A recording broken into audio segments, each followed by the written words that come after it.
There's this HR recruitment S&K who basically has put up the post on LinkedIn or anywhere, and I've applied for a job. Yeah. So once I applied, I want to know what are the things that you really look into my CVs, or how a CV has to be catchy.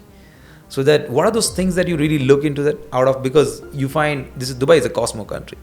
So in this city, you'll find every nationality. Yeah. You'll find people coming from different degrees, and with so much of demand for employment, I mean, everyone applies. Yeah. They keep changing their profiles too, so that they just want a job. At that time, how do I basically distinguish my CV so it comes in your eyes that this is the CV that I'm really looking at? I should call him for an interview. Yeah. This is like asking the recipe of the secret recipe. But actually, it's not a secret recipe. It should be shared so that people have opportunities. But the point is, you have a job, right? And you have employers looking for talent, and you have talent looking for employment. But not always the two shall meet. It is employers are searching for talent and they find a lack.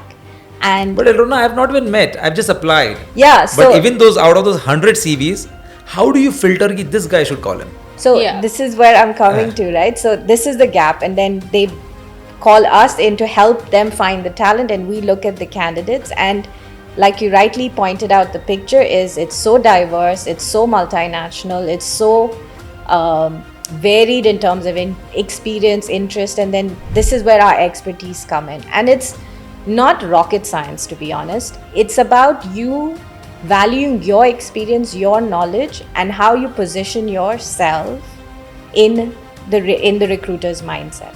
So you know, there's a way to be more successful than maybe other applicants. It's to have the simple things, the ABCs of being a good job candidate, sorted out.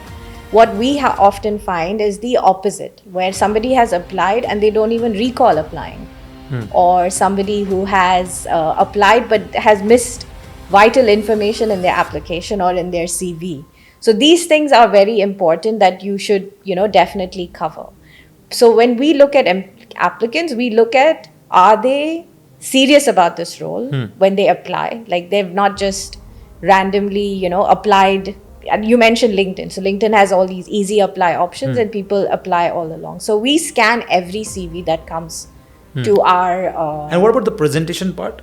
I mean, how is the presentation? Like, I remember myself, I used to always start with experience. I used to never give personal detail. I used to put personal detail last minute. I just want to give my experience of how I'm suiting this role. Yeah.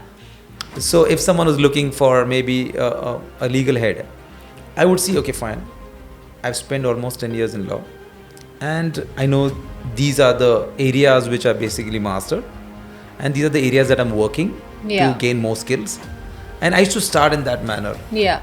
I always thought that putting a photo on a CV was more effective. Yeah. Because I used to put with nice suit and all, so I just felt that it was to create some nice impression. Yeah. And get some Photoshop done. So I think there's a couple of things here, right? So just in terms of the CV, if we take a few steps back, because these are the basics that a lot of people don't get right. That's what I wanted to educate people that while building a CV, at least consider these things, because without considering these elements of the CV, it's going to be even difficult for you to get filtered, because I used to never filter someone who doesn't put a photo. I mean, someone who's CV, it looks so blank. So if you don't have a photo, like especially a mid-level manager or a C-level, if he's not putting a photo, I said, who's this guy? And CV looks really blank, at least in this colorful world. Yeah. So I think to kind of address that, right? Like, so the beauty of being an HR professional is you are taught to be very unbiased. So CV with a picture or not, we don't. That's great to have, but if you're a fit in terms of your qualifications, experience, skills, that's more important. Okay. That being said, right, so number one is, don't just apply for any job. Apply for a job that you actually meet the requirements. So when we post on LinkedIn or whatever, right, just because you've applied doesn't mean you qualify. So do yourself a favor and apply for something that you qualify for. If it says that's a specific language requirement, for instance, and you don't speak that language, don't apply, because you're not going to get shortlisted. That's number one. We also understand that Dubai is filled with people from diverse cultures. So everyone comes with a different experience of how they've crafted their CV.